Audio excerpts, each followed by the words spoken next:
today's video ay mag-unboxing tayo ng mga parcel na in-order ko sa TikTok Shop.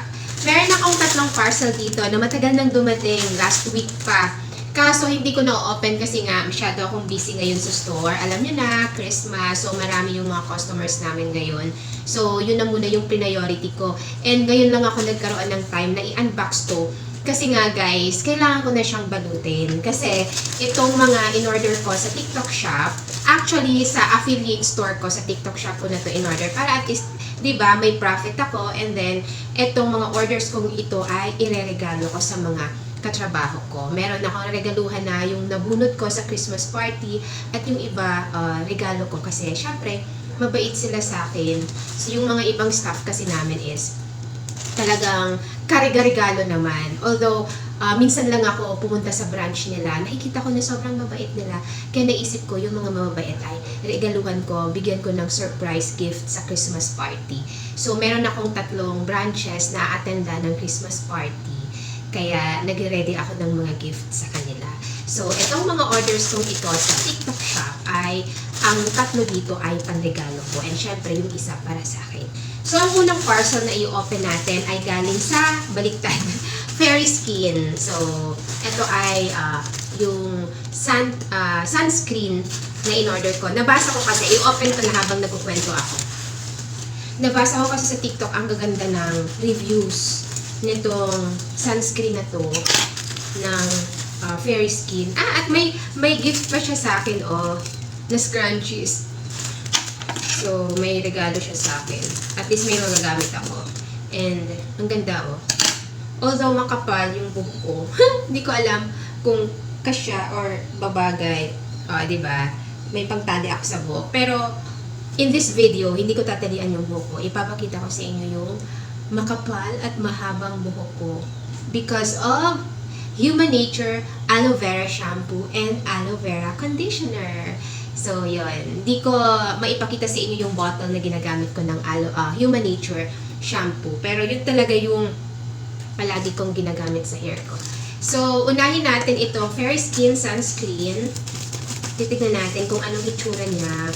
Ay, actually pala, nakita ko na, guys, yung ano nito, yung lalagyan. Maganda yung lalagyan niya. Pero first time kong gumamit ng sunscreen na to. Kasi alam niyo naman, yung Bello Whitening Sunscreen talaga yung ginagamit ko.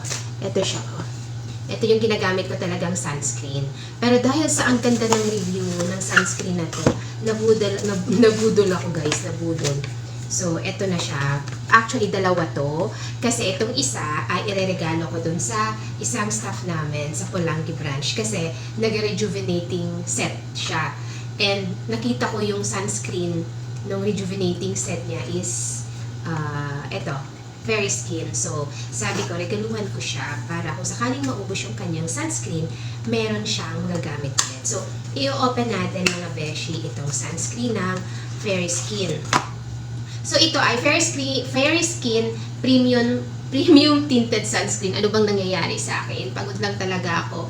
Kaso nga lang, kailangan ko itong i-unbox kasi kailangan ko nang balutin. So, ito ay ang Fairy Skin Premium Tinted Sunscreen SPF 50 PA+++.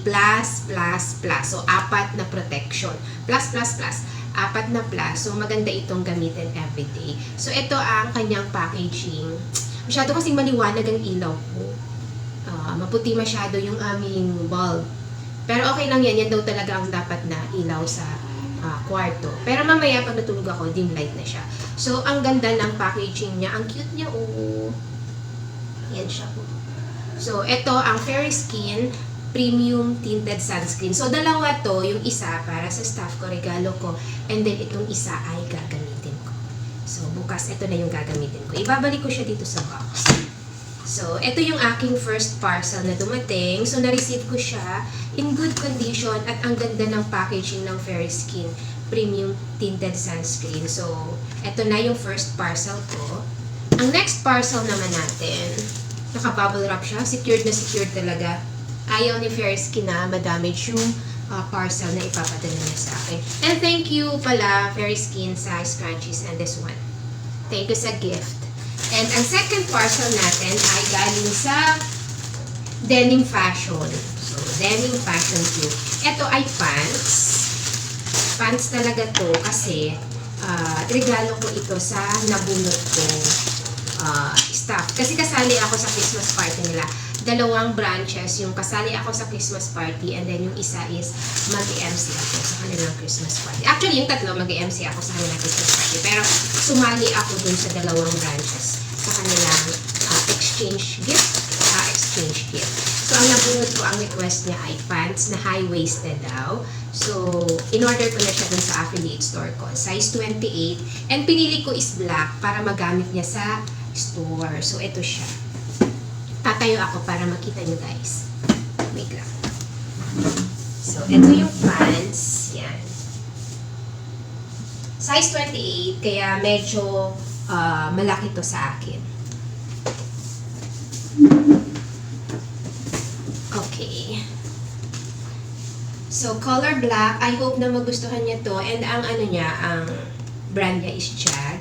Maganda yung tela. Maganda talaga yung mga pants na binibenta ko sa aking affiliate store. Kaya kung gusto nyo umorder ng mga denim pants, mga square pants, or anything na gusto nyo nasa affiliate store ko, hanapin nyo lang yung Henna's Collection. So, ang ganda ng tela, wala namang damage. So, ito yung aking second parcel. Ibabalik ulit natin siya sa plastic kasi bukas, babalutin ko na to. So, abangan nyo yung aking gift wrapping vlog na gagawin bukas ng gabi.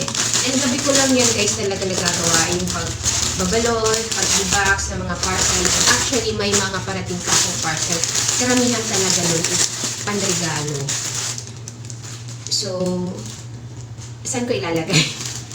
So, dito natin yung aking second parcel. Yung third parcel ko naman is from Roche 5 Shop. Ano to? Pants pa rin to. So, in-order ko to kasi ireregalo ko to dun sa isang staff namin sa Naga branch na mabait din siya. Deserve din niya na regaluhan siya. So, ito mga surprise gift ko lang to sa kanila. Hindi ko naman sinasabi na regaluhan ko sila. Pero sa Christmas party, bibigay ko to sa kanila. Kasi natutuwa ako sa kanila. Ano kasi sila? Magalang, mabait. And then, hindi ko sila nariringgan na magreklamo na may mga ibang staff kasi na yung mga hindi na nga nagpa-perform ng maayos. Sila ba yung masyadong mareklamo sa trabaho na kesyo napapagod na daw sila, ganito, ganon. Hindi ko na masyadong i-elaborate. Naririnig ko lang sila kasi syempre bisita ako sa branch nila.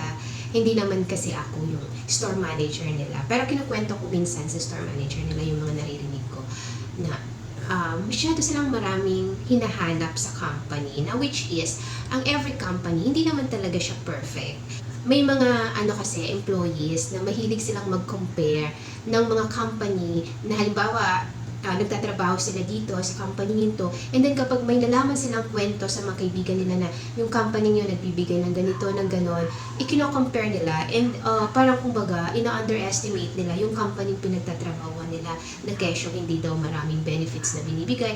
Although, lahat ng benefits na mandated ng batas ay binibigay ng company namin. Kaso, naiinggit sila sa ibang company na syempre nagbibigay ng ibang benefits, special na benefits sa mga employees. Pero hindi nila alam kung yung benefits na yun binibigay sa mga good performing employees. So, syempre, kapag maganda talaga yung performance mo, bibigyan ka talaga ng mga incentives, bibigyan ka talaga ng mga benefits.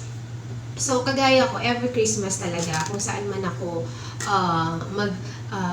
attend ng party, nagbibigay talaga ako ng mga special gift sa mga employees na deserving talagang bigyan.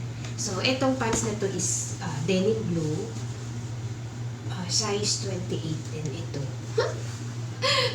Hindi ako sure kung kasya to sa kanya. Pero malaki kasi yung bibigyan ko, kaya okay na to sa kanya. Okay na to. Kumbaga, kasya naman to sa kanya. Mabait kasi talaga siya, and then hindi siya yung kagaya ng ibang employees na reklamo ng reklamo. Kumbaga, nagtatrabaho siya ng tao sa kanyang puso.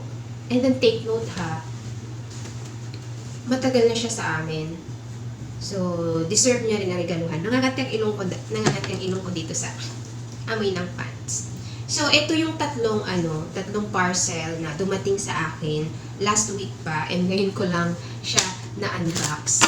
So, dalawang pants, dalawang pants, and dalawang sunscreen. Ito siya. Ito yung aking parcel ngayon na in-unbox. So, thank you guys sa pagsama sa akin sa aking unboxing video. May mga parating pa sa akin na mga parcel. Siguro i-unbox ko sila kaagad kasi isasama ko na sila sa mga babalutin kong regalo. So, abangan nyo ako ulit sa aking next na unboxing video. This is Hannah Nabra saying thank you so much and bye-bye. God bless us all.